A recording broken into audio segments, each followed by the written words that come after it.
Hello, hello.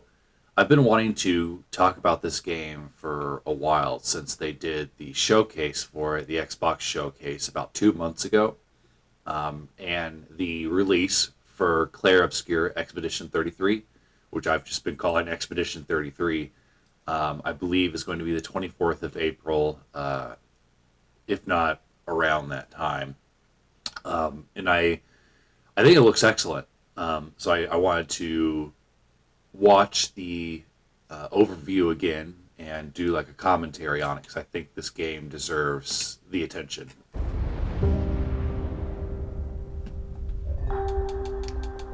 Let's not blow my ears out.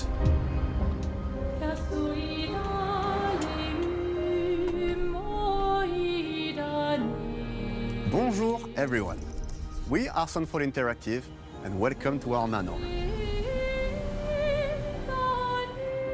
We are a small studio based in Montpellier, France, working on our first game, Clair Obscur Expedition 33. It's a turn-based RPG set in the fantasy version Turn-based of 19th century RPG. Belle Epoque France. This looks amazing. Our grand adventure in game development actually started as a solo passion project. I wanted to create something I want this like game JRPGs to with succeed turn-based and to combat I grew up succeed with and big loved, but because that fully it's a leveraged new the IP latest tech, and a small fresh studio, genre but it with new looks features, and to triple place A. in a compelling world. I knew I needed help to realize my dream. First, I turned to a programmer I knew would get it.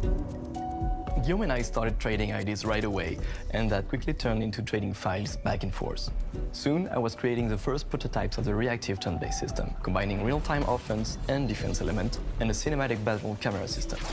The battle system that they're presenting here kind of reminds me a little bit of Final Fantasy X, Aston and I went back with and forth having and iterated on game elements, some of the but timing vision started stuff to while come being together, turn-based. and I shared it with an old friend from So university. seeing a Guillaume and I AAA are looking passionate game gamers. be When he turn-based, described the project, I think, quit my job the following week you and know, joined the team without I would hesitation. love these Because guys I to believe work that on in Final video Fantasy games, 17 success and to always just be starts with allowed to strong do creative whatever they vision. want with it. And Excuse me. Defined by three core elements: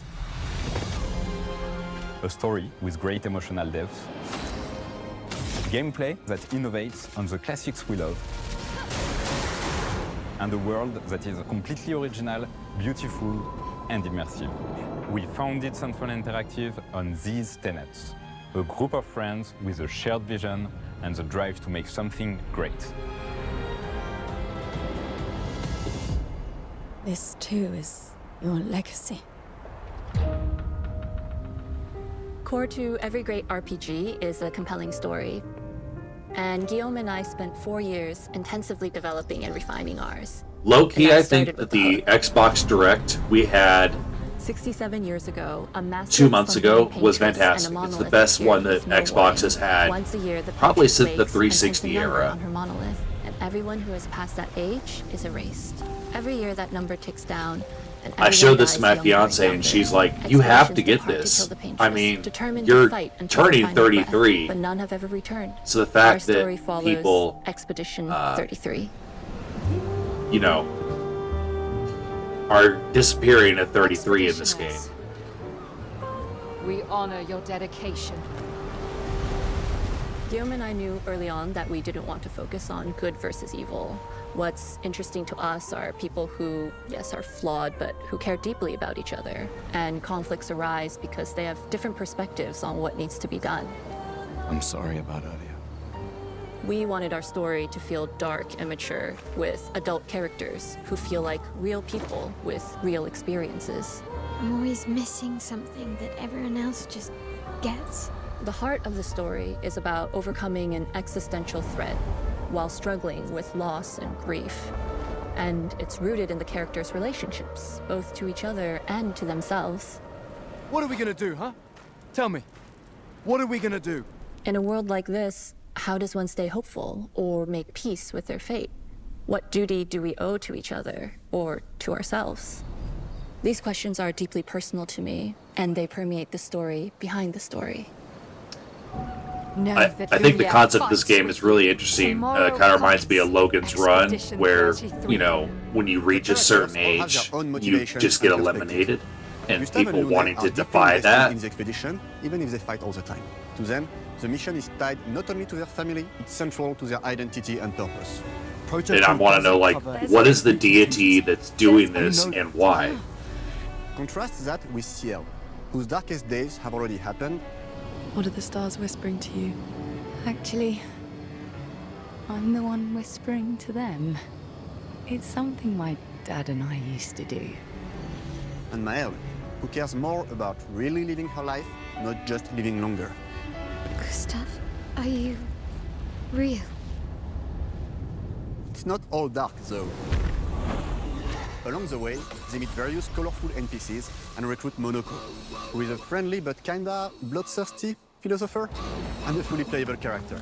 He has a really cool battle mechanic where he can turn into the enemies he defeats. What are you doing? Just need your foot. Aha! He's very, very old and has seen many expeditions come and go. He is a Jethro, which are a group of playful beings who view battle as a form of meditation. They're fun and sort of ridiculous. You'll meet Monoko. Kinda looks like a, across the game. A baboon. And of course, there is Esquier. I love the influence of different cultures in this game. I mean, there's a lot of Japanese influence, clearly.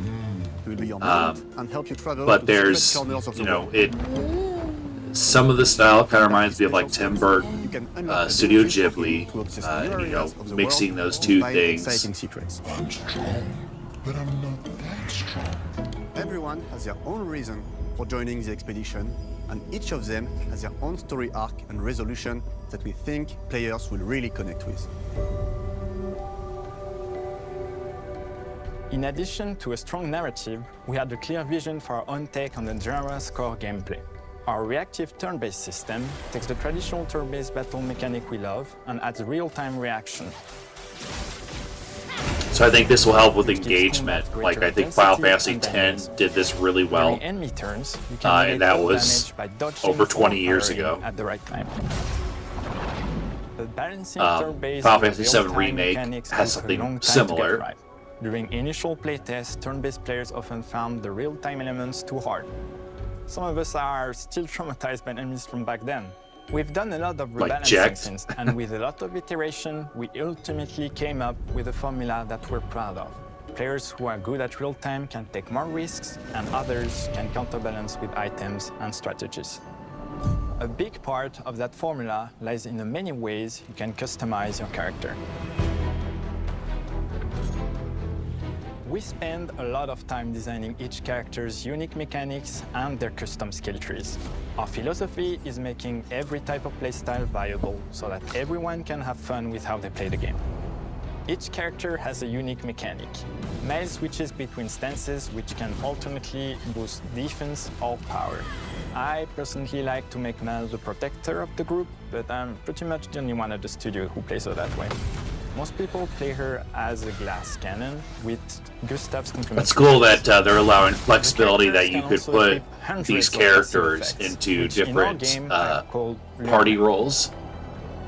Every character has more than 20 unique skills in their skill tree and hundreds of passive effects. They can gain through Lumina and weapons. And I So wonder, there are a ton of builds and playstyle. like they talked about the guy that I Needless called to a say, baboon, we can't wait to see how you choose to if there's play going to be and what other kinds party of members that build you can design add that we or probably temporary never party even members. imagined. You know, a lot of Final Fantasy games, they'll have party members that will kind of hang out for a little bit of the game and then leave.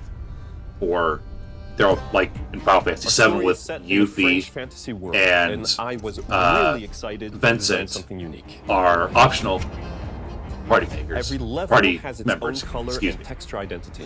For example, the Just I want the art Village book is a too, like mini there's an area art book in the for game this. where players can enjoy a fun break.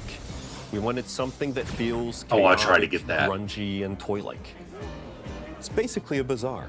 Everything's disorganized. It's like the aesthetic reminds me of a mix of are unsafe, French, without much thought. Hawaiian, and It's a place where Japanese anyone culture. could fight you at any point. I love Which is pretty games much and what movies Just that Was Our Life. take a couple of cultures and mix them together. I think The Just a Was show Our like Life is hidden Firefly inside the does that ancient really The really ideas well. here were forest, labyrinth, and sentinels. I designed it as a vibrant place, like an old graveyard of gestrels, or forgotten wooden toys in a box. with two main colors, red and white. I wanted to make it feel cozy, hidden from danger, with traps and labyrinths in case enemies get in. Same process with the characters. Minoko came. There's a little bit of it that reminds me aesthetically of Elden Ring. Hopefully it's not as difficult. I'm not good at the Souls games whatsoever. For Eske, we needed a cuddly companion to take us around the world. I thought instantly of a giant inflatable balloon and old Victorian pillows with many intricate motifs. We start with the core themes and ideas, and the visuals grow organically from there. From the very start of the project, there was one thing that we absolutely wanted to bring back from older JRPGs. And what is it? A feature we really loved, but is very rare these days. A completely 3D and navigable world map. Yes, we've got a world map. Heck yeah! Look at this thing, it's so cool. To create, both it's like Bravely Default 2 on bigger steroids. than we expected. Like, you'll definitely need Eske's help traveling around. Here we go. We're super happy with the result, though, as there's a lot of side paths and entire hidden levels. If you want to fight the toughest bosses of the game, you will have to explore. Good luck.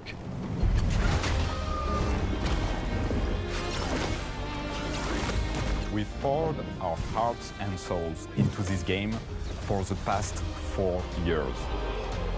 That's why we're delighted to announce that Expedition 33 launches on April 24th. Yep, April 24th, that was right. Xbox X and S, and is available day one with Xbox Game Pass.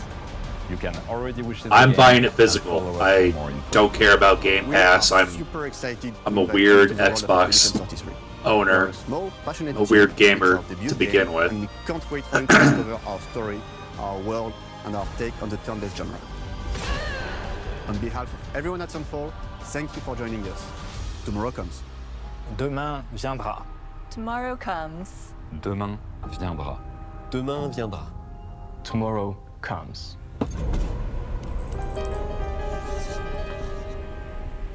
That's it.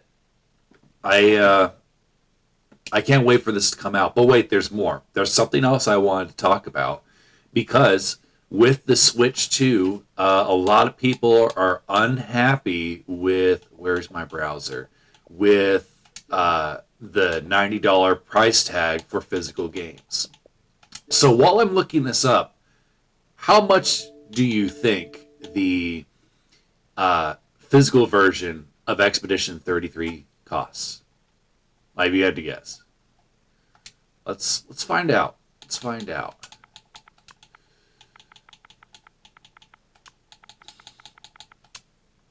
It's like I've already pre-ordered my copy.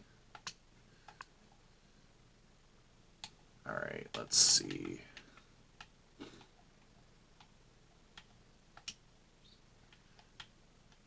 All right, let's fix some of these typos. This is great content right here. Look at that. $50. $50 for a brand new game from an independent studio. Obviously, the very special edition with that comes with a bunch of bells and whistles are going to be really expensive. But for the base game, $50. That's amazing. I am blown away by that. Like, they could have easily gotten away with charging $70 for how high quality the game is. But I think if, studios like Nintendo for their first party games are going to charge $90, independent studios can be like, we're not going to do that. We're going to be competitive by being more affordable and more exploratory. And I think that it's really going to help studios like Sandfall that are making more creative games really flourish. And I'm very, very, very excited for that. So I would highly recommend looking into this game. Watch the showcase on your own, because I did talk over quite a bit of it, because that's what a reaction video is. But comment below, let me know if you're interested in this game. I think that this year is going to be a good year for Xbox, and if it's a good year for Xbox finally, I think that's also a good thing for PlayStation. PlayStation players should not want Xbox to fail, and Xbox players shouldn't want PlayStation to fail. There should be that healthy competition, because if Xbox goes away, then PlayStation doesn't really have any competition, and they can kind of do whatever they want.